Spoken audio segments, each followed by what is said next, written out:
Hello বন্ধুরা, তোমরা সবাই কেমন আছো? আশা করি খুবই ভালো আছো। আজকে আমাদের রাতে এগ চিকেন তড়কা আর সাথে রুটি হবে। রুটিটা বাইরে থেকে কিনে আনা হবে। দেখো ডিমটা ভাজা হয়ে গেলেই তুলে নেবো। আর দেখো ভেজে তুলে নিয়েছি, তেল একটু দিয়ে দিয়েছি। এর মধ্যে এবার পেঁয়াজ কুচি আর লঙ্কা দিয়ে দিলাম। একটু ভাজা ভাজা হয়ে আসলে এর মধ্যে না একটু টমেটো কুচি দেবো। ভাজা হয়ে এসছে, টমেটো কুচিগুলো দিয়ে দিচ্ছি।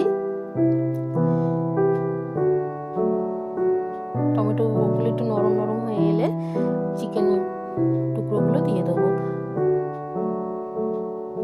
এখন লবণ, হলুদ আর একটু চিনি দিয়েছি। এবার মাংসটাকে একটু কষিয়ে নেবো ভালো করে, তাহলে সেদ্ধ হয়ে যাবে মাংসটা। দেখো হয়ে গেছে, তেল বেরিয়ে এসছে। এবার আমরা এর মধ্যে তড়কার মশলাটা দিয়ে দিলাম। পুরো আমার তৈরি হয়ে গেছে। এবার আমি এর মধ্যে সেদ্ধ করে রাখা ডালটা দিয়ে দিচ্ছি, দিয়ে একটু নাড়ি চাড়িয়ে নেবো। দেখো টকবক করে ফুটছে, হয়ে গেছে আমার। একটু ধনেপাতা ছড়িয়ে দিলাম আর নামানোর সময় একটু বাটার দিয়ে দিচ্ছি। এই হচ্ছে আমাদের রাতের রান্না। আর পাশে আমি এবার আমার শাশুড়ি মায়ের জন্য সন্ধ্যাবেলায় একটু চা করব। আমাকে চা করতেই হয় সকালে আর সন্ধ্যাবেলায়, তো 2 কাপ চা করব।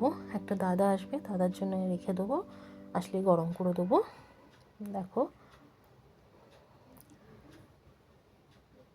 আমি রাতে মাটন বিরিয়ানি খাবো।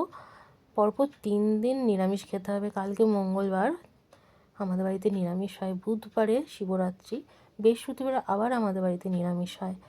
শাশুড়ি মা বললো তুই আজকে রাতে মাটন বিরিয়ানি খা, আনিয়ে দিচ্ছি। তো আনাবে শাশুড়ি মা। দেখো চা হয়ে গেছে, শাশুড়ি মায়ের জন্য ঢালছি। আর একটু চা রেখে দেবো দাদার জন্যে।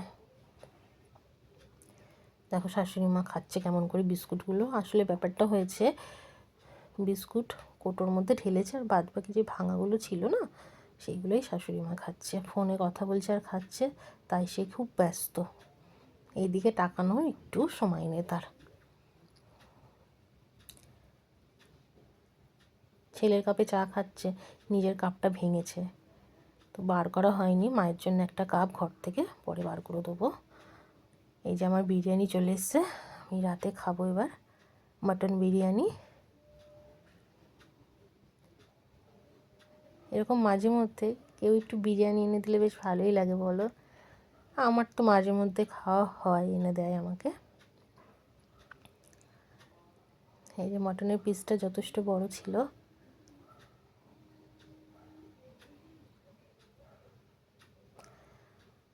এরপর আমার শ্বশুরমশাই খাবে আর আমার শাশুড়ি মা খাবে। এটা শ্বশুরমশাইয়ের খাবার।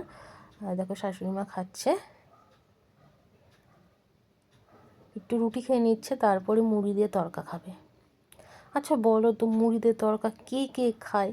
আমার শাশুড়ি মা খায়, জানো? দেখো পুরো ভাতের মতন মাখিয়ে নিয়েছে তড়কাটাকে, আর খেতে খেতে বলছে খুব ভালো হয়েছে তড়কাটা, আজকে তুই খুব ভালো করেছিস।